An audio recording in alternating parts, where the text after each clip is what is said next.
Manual layouts are also good when you have something very specific in mind. In this case, we're going to blend two images together using a gradient. First, I'm going to bring two images on the canvas.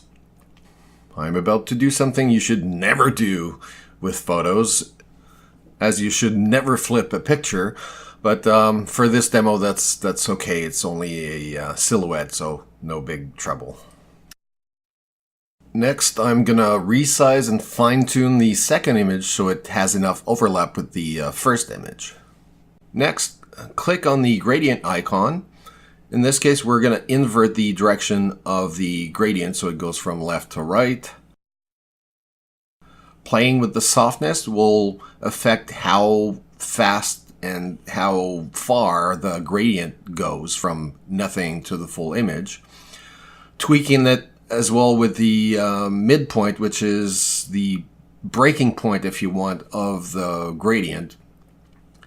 And the last bit we're going to tweak so I can keep the bouquet in the photo, in the blend, is the angle of the gradient. Another cool way to use the gradient is to use it with a single image against the background, which will give the illusion that the image is bigger on your actual layout. Add a second image, and you'll have a very sharp and simple looking layout.